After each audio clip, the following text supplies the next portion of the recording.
এক সাহাবী বললেন, ইয়া রাসূলুল্লাহ মাতা সাআ, কিয়ামত কবে হবে? বিষ্ণুনবী বললেন, মাযা আ'দাদতা লিস-সাআ, কিয়ামত কবে হবে জানার জন্য পাগল হইছো? তুমি কিয়ামতের জন্য কি প্রস্তুত করেছো? সাহাবী বলে, মা আ'দাদতু লাহা শাইআন, কিচ্ছু প্রস্তুত করি নাই, ইল্লা আন্নী উহিব্বুল্লাহ ওয়া রাসূলুহু, শুধু একটা জিনিস করেছি। কি? সে বলতে লাগলো, একটা জিনিস আমি শুধু প্রস্তুত করেছি, সেটা হচ্ছে আমি আল্লাহরে আর আল্লাহর রাসূলরে খুব ভালোবাসি, এইটা ছাড়া আমার আর কিছু নাই। বিষ্ণুনবী বললেন, আনতা মা'a মান আহবাবতা ফা ইন্নাকা মা'a মান আহবাবতা, ও সাহাবী, তুমি যাদেরকে ভালোবাসো জান্নাতে তাদের সাথেই তুমি থাকবে। তাহলে এই পুরো আলোচনা থেকে বুঝলাম কিয়ামত হবেই, কেউ ঠেকায় রাখতে পারবে? তবে কবে হবে কেউ জানে না, একজন ছাড়া। তিনি কে? এমনকি বিশ্বনবী নিজেও জানে না, ঠিক কিনা? আল্লাহ ছাড়া কেউ জানে না। অনেকে বলে এত সালে কিয়ামত, এত সালে কিয়ামত, এই জাতীয় কথাবার্তা সমাজে বর্তমানে আছে না নাই? এটা ঠিক না, এদের কথায় কান দিবেন না। আমরা জানি না কবে হবে, কিচ্ছু জানি না। জানে কে?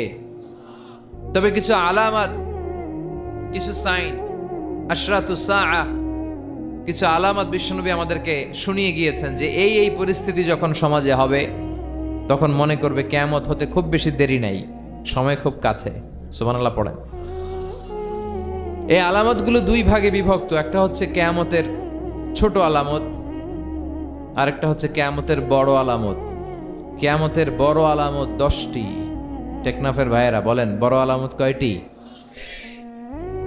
আল্লাহর মেহেরবানিতে কিয়ামতের এই বড় বড় 10টা আলামতের একটাও আমাদের সমাজে এখনো দেখা যায় নাই। কিন্তু কিয়ামতের ছোট আলামত অনেকগুলো, আর তার বেশিরভাগই সমাজে দেখা দিয়েছে। তার মানে বড় আলামত শুরু হওয়ার খুব দেরি নাই। কথা কন? কিন্তু কবে শুরু হবে এক্স্যাক্টলি দিনক্ষণ তারিখ দিয়ে বলা সম্ভব?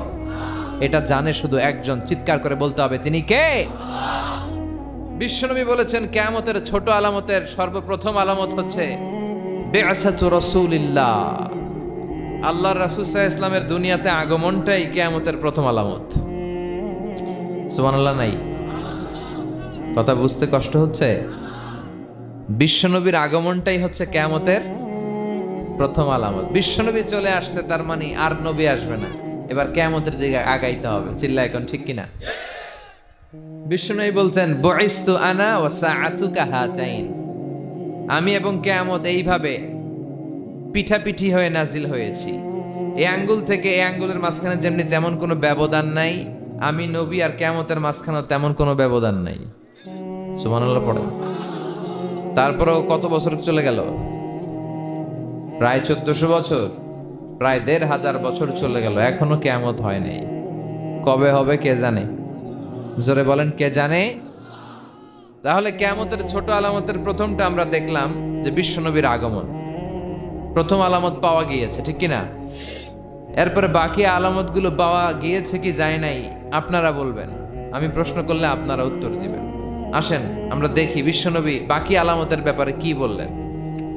এরপরে বিশ্বনবী বললেন, কাসরাতু যুহুরিল ফিতান বিআনওয়াইহা, কিয়ামতের আগ দিয়ে সমাজে ফিতনা ফাসাদ বেড়ে যাবে। এই আলামতটা সমাজে আছে না নাই? টেকনাফে আছে ফিতনা? কি ফিতনা আছে কোন? হ্যাঁ কয় বেশি বেশি। কি ফিতনা আছে? ঈমান আমলের ফিতনা, আর টাকা পয়সার ফিতনা, হ্যাঁ, আর জায়গা জমির ফিতনা, আর ক্ষমতা নিয়ে ফিতনা, একজনের ভোট আরেকজনের দেয়ার ফিতনা, আছে না নাই?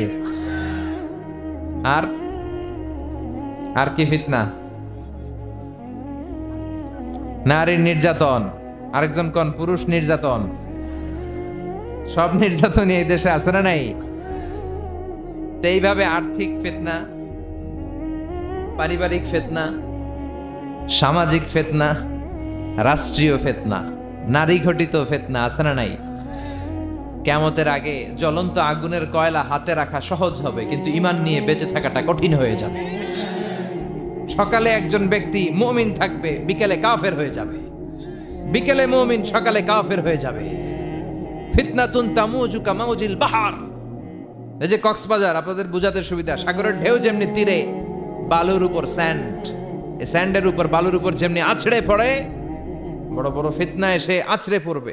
আপনি ফিতনা থেকে বাঁচতে চাইলেও বাঁচতে পারবেন না।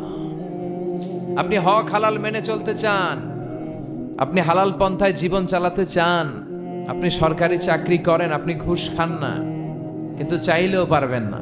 আপনার ডানে ঘুষ, বায়ে ঘুষ, সামনে ঘুষ, পেছনে ঘুষ, টেবিলের উপরে ঘুষ, নিচেও ঘুষ। আপনি কই যাবেন?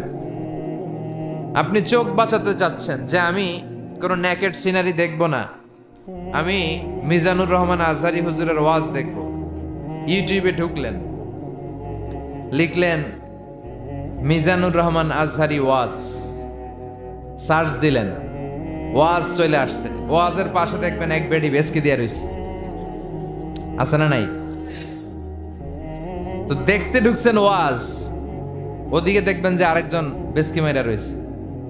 তার মানে আপনি চাইলেও এখন আর চোখ হেফাজত করতে পারছেন না। ফিতনাতুন তামুজুকা মাউজিল বাহার, বিষ্ণু বললেন সাগরের ঢেউ যেমনি তীরে এসে আছড়ে পড়ে, ফিতনা এভাবে আছড়ে পড়বে। চারদিকে ফিতনা, ডানে তাকাবেন ফিতনা, বায়ে ফিতনা, সামনে ফিতনা। বাঁচতে চাইলেও বাঁচতে পারবেন না। আপনি ঝগড়া করতে না চাইলেও, আপনি ঝগড়া করেন না কেন? আপনার পায়ে পাড়া দিয়ে ঝগড়া করবে, আছে না নাই? এজন্য বিশ্বনবী দোয়া করতেন, আল্লাহুম্মা ইন্না নাউযু বিকা মিনাল ফিতান মা যাহারা মিনহা ওয়া মা বাতান। আল্লাহ, প্রকাশ্য ফিতনা, গোপন ফিতনা, সব ফিতনা থেকে তুমি আমাদের বাঁচাও। আর জোরে পড়ে না আমি। আসেন দোয়াটা সবাই একসাথে পড়ি, আমার সাথে সাথে আওয়াজ করে পড়বেন। আল্লাহুম্মা ইন্না নাউযু বিকা মিনাল ফিতান মা যাহারা মিনহা ওয়া মা বাতান।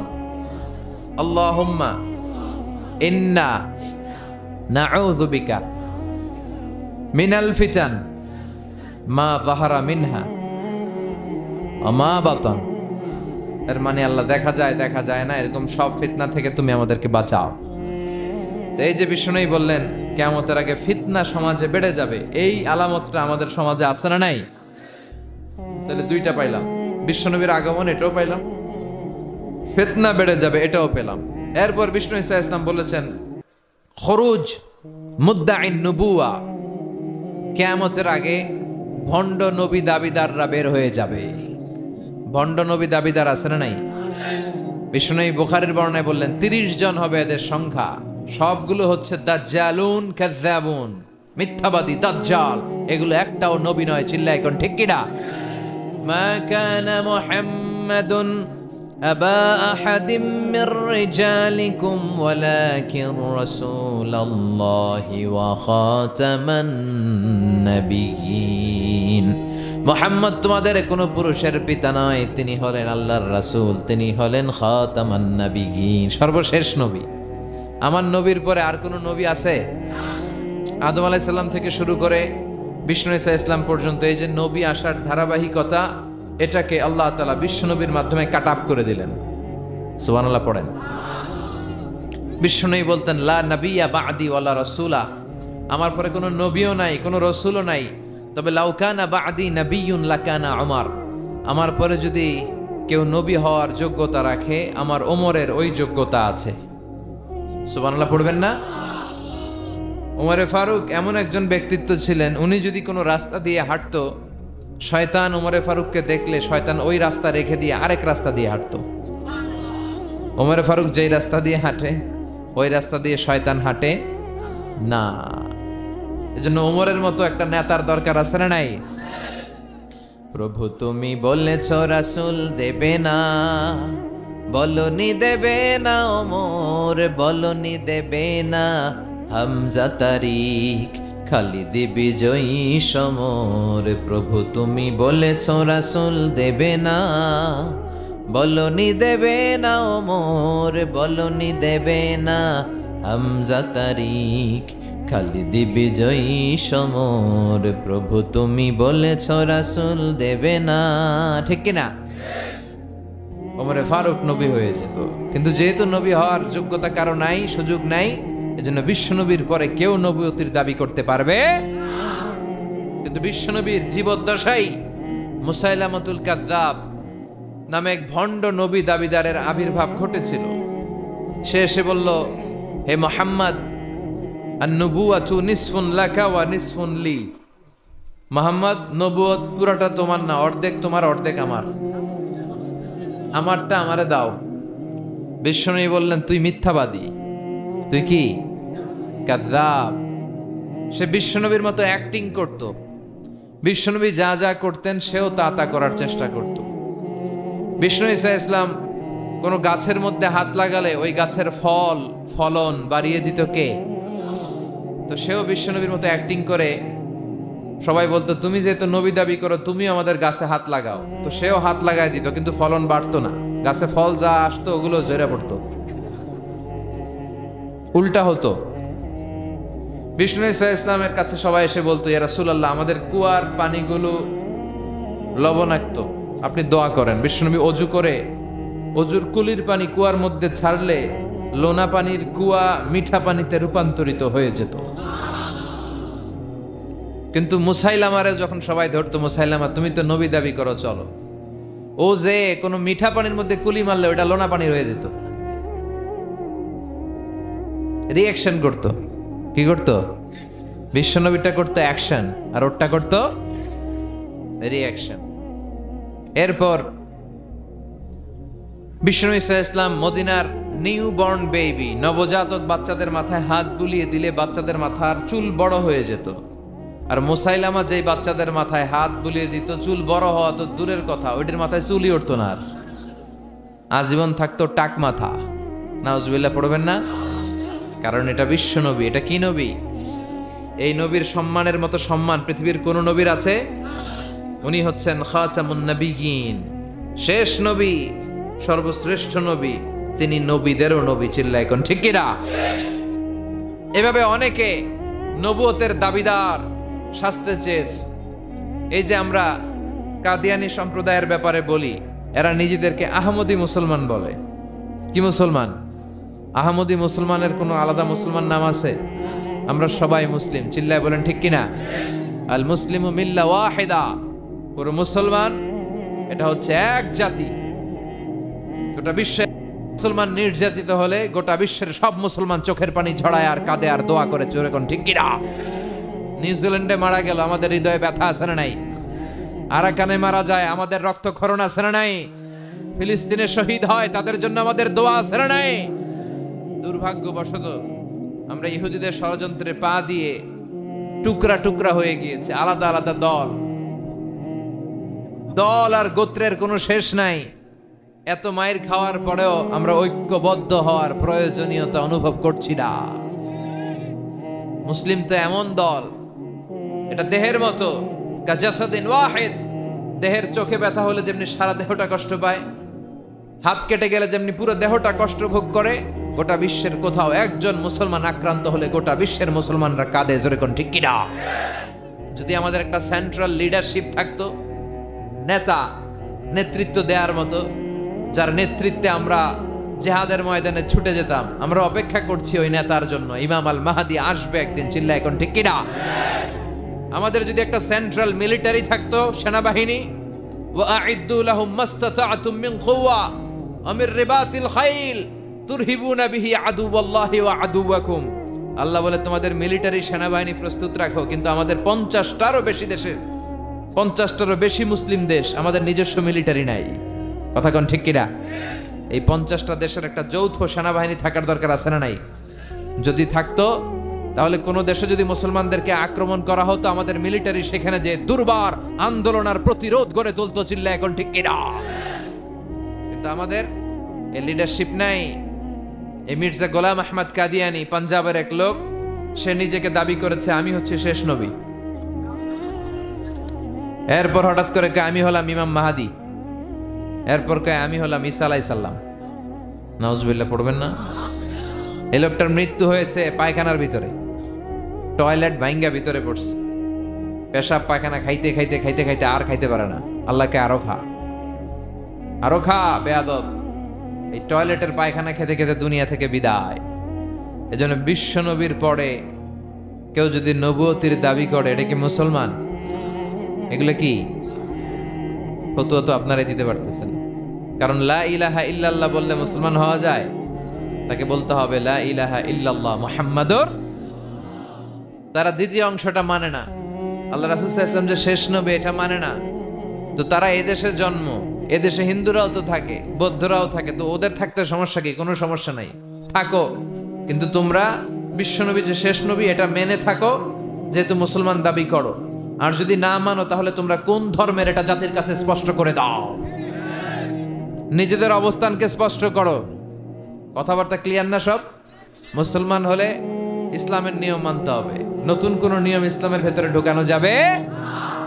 তাহলে যে বিশ্বনবী বললেন নতুন নতুন নবী দাবিকারী লোকজন সমাজে বেড়ে যাবে, এই আলামতটাও আছে না নাই? এরপর বিশ্বনবী বললেন কাসরাতুল হারাজ, কিয়ামতের আগে হারাজ বেড়ে যাবে। সাহাবীরা বললেন ওয়ামাল হারাজু ইয়া রাসূলুল্লাহ, হে আল্লাহর রাসূল সাল্লাল্লাহু আলাইহি ওয়াসাল্লাম হারাজ কি? বিশ্বনবী বললেন হাযা হুয়াল হারাজ। কি বুঝলেন? ফাইট, কিতাল, মারামারি, ফায়ার, অন্যায়ভাবে মারা হবে। এই যে আজকে মারছেন একজন খ্রিস্টান লোক, 50 জনরে নিউজিল্যান্ডে শেষ করে দিল। বিশ্বনবী বললেন কিয়ামতের আগে যিনি মারবে তিনি জানবেন আমি কেন মারলাম। এদেশেও অনেকে মারে, কেন মারে জানে না, কয় উপরের নির্দেশ। আছে না নাই? আর যারে মারা হলো সেও জানে না আমি কি অপরাধে মরলাম, কেন গুম হইলাম, কেন ক্রস ফায়ারে পড়লাম, আমি জানি না। তো এই আলামতটা সমাজে আছে না নাই? দেখছেন বিশ্বনবী কেমন যেন এই 21 শতাব্দীর দিকে তাকিয়ে তাকিয়ে আলামতগুলো বলে গিয়েছে। যেগুলোই বলেছে প্রতিটা আলামত অক্ষরে অক্ষরে মিলে যা। এরপর বিশ্বনবী বলেছেন দিয়াউল আমানা, কিয়ামতের আগে আমানতের খেয়ানত হবে। এটা সমাজে নাই। আমানতের খেয়ানত আছে না নাই? সাহাবারা বললেন মাতা সাআ, নবী কিয়ামত কবে হবে? বিশ্বনবী বললেন ইযা দুইয়াতিল আমানাতু ফানতাযিরিস সাআ, যখন আমানতের খেয়ানত হবে তখন তোমরা কিয়ামতের অপেক্ষা করো। সাহাবারা বললেন ইয়া রাসূলুল্লাহ ইয়া হাবিবাল্লাহ কাইফা ইদাআতুহা, কেমন করে আমানতের খেয়ানত হয় আপনি আমাদেরকে বুঝিয়ে বলেন। বিশ্বনবী বললেন ইযা উসিদাল আমরু ইলা গায়রি আহলিহি ফানতাযিরিস সাআ, যেই ব্যক্তি যেই চেয়ারে বসার যোগ্য নয়, যেই ব্যক্তি যেই পজিশনে যাওয়ার যোগ্য নয়, সেই ব্যক্তি যদি যোগ্যতা ছাড়াই ওই পজিশনে চলে যায়, ওই চেয়ারে বসে যায়, তখনই কিয়ামত হয়ে যাবে। এই আমানতের খেয়ানত আছে না নাই? সভাপতি হওয়ার যোগ্যতা নাই, সভাপতি হয় মসজিদের, আছে না নাই? সেক্রেটারি হওয়ার যোগ্যতা নাই, সেক্রেটারি হয়, আছে না নাই? বক্তা হওয়ার যোগ্যতা নাই, বক্তা হয়, আছে না নাই? আপনারা টেকনাফে শিশু বক্তা আনেন না? হ্যাঁ, 36 ইঞ্চি 28 ইঞ্চি বক্তা, তারপর শিশু বক্তা, এরপর আগে নারী ছিল এরপরে পুরুষ হয়ে গেছে, এই বক্তা আছে না নাই? তো আপনি আনবেন তো ওই লোককে যে কোরআন জানে, যে হাদিস জানে, যে সমসাময়িক যে ক্রাইসিস সমস্যা, কোরআন সুন্নাহর আলোকে এই সমস্যার সমাধান দিয়ে যেতে পারবে, ঠিক কিনা? এরকম আলেমরে আইনা বসানোর দরকার আছে না নাই? এখন আপনি যদি লোক জড়ো করার জন্য শিশু বক্তা নিয়ে আসলেন, এটা কোলে করে আনা লাগে। এই যে আজকে যে মঞ্চ বানাইছেন আপনারা, জীবন উঠতে পারবেন এটাতে। আজকে মঞ্চ দেখছেন আপনারা, একেবারে বিশাল আরশ। তো এইখানে উঠাইতে হলে 3-4 জন এর কোলে করে কাঁধে করে উঠাইতে হবে। এরপর হাত নাই পা নাই এরকম বক্তা আছে না নাই? আমি দেখছি একজন, তারে দেখার জন্য লক্ষ লক্ষ মানুষ। এরপর আগে নাকি নারী ছিল, এরপর পুরুষ হয়ে গেছে। পৃথিবীর কোথাও এগুলো শুনি না, এই দেশে এগুলো হয়। তো এগুলো আমানতের খেয়ানত। মসজিদের সভাপতি যিনি হবেন, আপনাকে নামাজি হতে হবে। সভাপতি মানে আপনি প্রধান মসজিদের, তো আপনি যদি বেনামাজি হন কেমনে হবে? কথা বলেন। নামাজ পড়ে না এরকম সভাপতি আছে না নাই? আমি সবার কথা বলছি না, যারা পড়ে না এদের কথা বলছি। বেশিরভাগ মসজিদের এই অবস্থা। মসজিদ নিয়ে দলাদলি কিলাকিলি আছে না নাই? এমপি হওয়ার যোগ্যতা রাখে না, এমপি হয়, আছে না নাই? মন্ত্রী হওয়ার যোগ্যতা রাখে না, মন্ত্রী হয়, আছে না নাই? আউলা জাউলা বকে, এরকম আছে না নাই? তাহলে বিশ্বনবী যা বললেন কথায় কথায় মিলে যায়। আমানতের খেয়ানত এটা কিয়ামতের আলামত,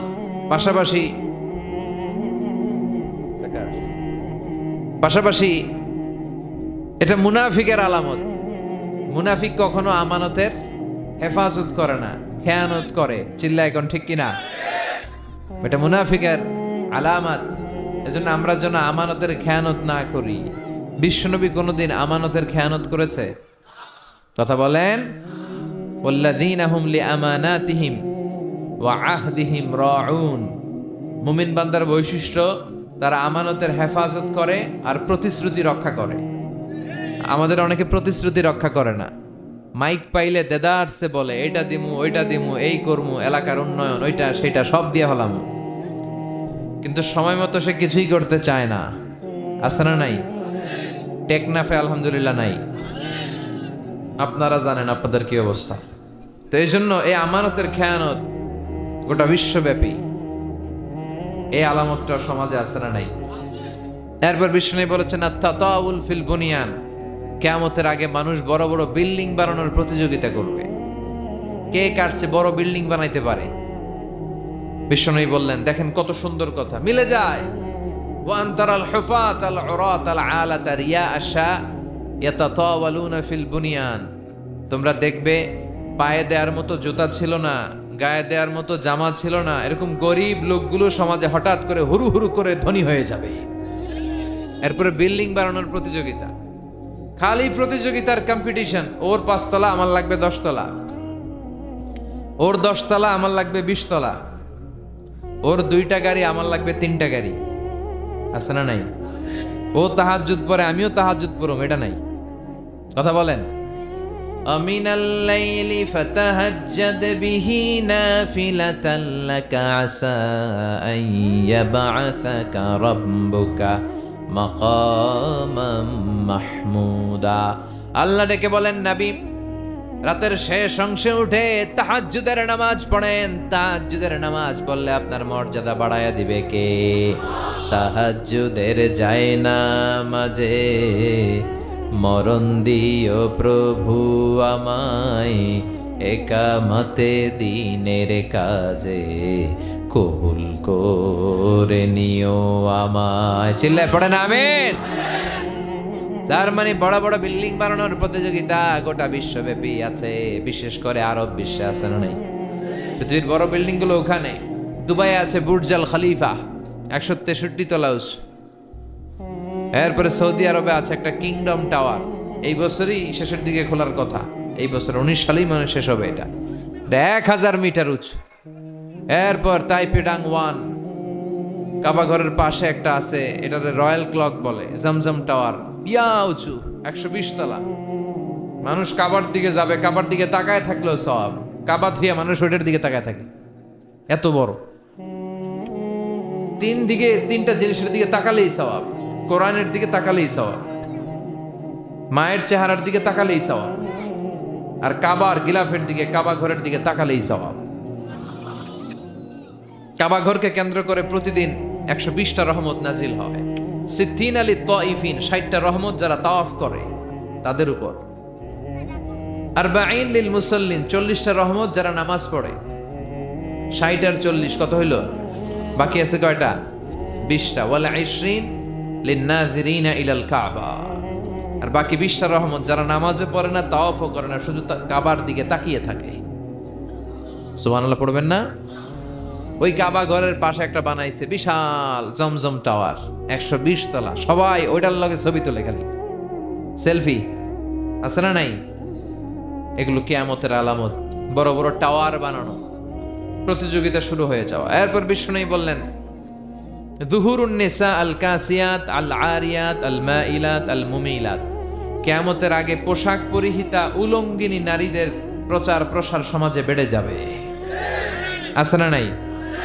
বোরকাও পড়ে, আবার সব টের পাওয়া যায়। বোরকাও পড়ে, উঁচু নিচু ভাঁজ বোঝা যায়, তার মানে পাতলা বোরকা। মশারি কি পাতলা, এর চেয়েও পাতলা। আছে না নাই? Tight fitting. বোরকা এটা হবে ঢিলে ঢালা মোটা কাপড়ের, এটা বানাইছে টাইট ফিটিং। আছে না নাই? আছি আমরা এখন জামানায়, লাজ শরম গেছে হারায়। আছি আমরা এখন জামানায়, লাজ শরম গেছে হারায়। পাতলা শাড়ির বাহার, পাখি ড্রেস লেহেঙ্গা, পোশাক দেখে নারীর লাজে মরে যাই হায় হায়। আছি আমরা এখন জামানায়, লাজ শরম গেছে হারায়। ঠিক কি না? বাবা যারা এসেছেন খবরদার, আপনার মেয়ে আবদার করলেই আপনি যে কোনো কাপড় কিনে দিতে পারবেন? ভাই যারা এসেছো খবরদার, ছোট বোন আবদার করলেই তুমি যে কোনো ধরনের ড্রেস বোনকে কিনে দিতে পারো না। উল্টাপাল্টা পোশাক পরালে কিয়ামতের দিন আল্লাহর সুপ্রিম কোর্টের গার্ড গড়ায় হ্যান্ডকাফ পরিয়ে আসামি বানিয়ে আপনারা দাঁড় করিয়ে দিবে কে? বিশ্বনবী বললেন কিয়ামতের আগে এই জাতীয় বোরকা পরিহিতা উলঙ্গিনী নারী বেড়ে যাবে। মা ইলাত আল মুমিলাত, তারা নিজেদেরকে অ্যাট্রাকটিভ মোডে যুবকদের সামনে পেশ করবে, আর তারা নিজেরাও যুবকদের প্রতি আকৃষ্ট হয়ে যাবে। লা ইয়াদখুলনাল জান্নাতা ওয়ালা ইয়াজিদনা রিহাহা, এরা জান্নাতে তো ঢুকবে না, পাশাপাশি জান্নাতের ঘ্রাণও কোনোদিন এদের নাকে লাগবে না। আর জান্নাতের ঘ্রাণ 500 বছর দূরে থাকতেই পাওয়া যায়। এখান থেকে জান্নাতে পৌঁছতে লাগবে আমার 500 বছর। এত দূরে থাকতেই জান্নাতের ঘ্রাণ এসে আমার নাকে ধাক্কা মারবে। তারপরেও এরা জান্নাতে তো ঢুকবেই না, জান্নাতের ঘ্রাণও পাবে না। এজন্য আমার মায়েরা, আমার বোনেরা খবরদার, টেকনাফের মেয়েরা পর্দাশীল, এটা আমি জানি, অনেক পর্দাশীল। সাগর পাড়ের মেয়েরা পর্দাশীল হয়। আল্লাহ তুমি এদেরকে কবুল করো। আমার বোনেরা যাদের কানে আপনার মাইকের আওয়াজ যায়, আপনারা বোরকাগুলো ঢিলে ঢালা বানাবেন, টাইট বানাবেন না, একটু মোটা কাপড় দেখে বানাবেন। বিজাতিদের কোনো স্টাইল ফলো করবেন না, পুরুষদের কোনো পোশাক নিজেরা নেবেন না। আর বাইরে যাওয়ার আগে বোরকার উপরে ঝাঁঝালো আতর আর পারফিউম মাখবেন। বিষ্ণু এদেরকে বলেছেন জানিয়া, যারা পারফিউম মেখে বেরোয় আর তার ঝাঁঝালো ঘ্রাণ পেয়ে পুরুষরা তার দিকে আকৃষ্ট হয়, সে জানিয়া, জিনাকারিনী।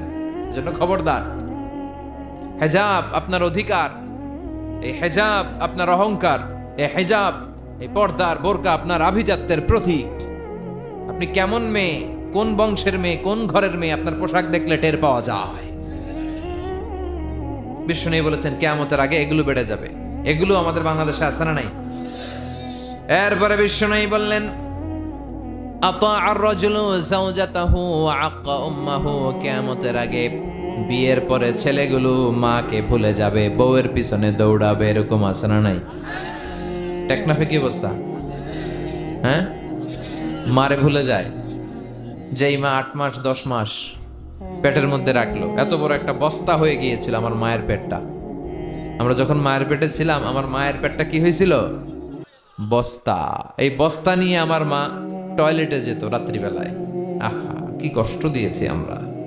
এই বস্তাটা নিয়ে মা শুইতে পারতো না, বসতে পারতো না, কয়েক জায়গায় ধরে এরপরে আস্তে আস্তে উঠতো। এই বস্তাটা নিয়েই প্রতিদিন রান্না করে আমার বাবারে খাওয়াতো। কথা বলেন, আমার অন্যান্য ভাই বোনগুলারে খাওয়াতো এই বস্তাটা পেটে নিয়ে। একজন সুস্থ মানুষ, ডাক্তাররা বলে 45 ইউনিট পেইন, মানে 45 ইউনিট ব্যথা একসাথে সহ্য করার ক্ষমতা রাখে। ব্যথার মাত্রা যদি এর চেয়ে বেড়ে যায় তাহলে লোকটা হয় বেহুশ হয়ে যাবে, নয় মরে যাবে। আমাকে আর আপনাকে আমার মা যেদিন ডেলিভারি দিয়েছিল, যেদিন আমরা ভূমিষ্ঠ হয়েছিলাম, সেদিন আমার আর আপনার মা 45 নয় 57 ইউনিট প্লাস 57 ইউনিটেরও বেশি ব্যথা ওই দিন সহ্য করেছিল। যেই ব্যথাটা কোনো সড়ক দুর্ঘটনায়, কোনো অ্যাক্সিডেন্টে আপনার শরীরের 20টা হাড়, 206টা হাড়ের মধ্যে থেকে 20টা হাড় বা হাড়টি একসাথে টাস টাস করে ভেঙে গেলে যত ব্যথা, তার চেয়েও বেশি ব্যথা। চিল্লায় বলেন আল্লাহু আকবার। এজন্য আল্লাহ বলে খবরদার, মায়ের সাথে খারাপ আচরণ করো না। 3 কারণে বাবার চাইতে মায়ের মর্যাদা বেশি। এক হলো হামালাতু উম্মুহু, বাবা তোমারে পেটে ধরে নাই, পেটে ধরেছে কে? 2 নাম্বার ওয়াহানানা আলা ওয়াহান, ব্যথা জ্বালা যন্ত্রণা বাবা তোমার জন্য সহ্য করে নাই।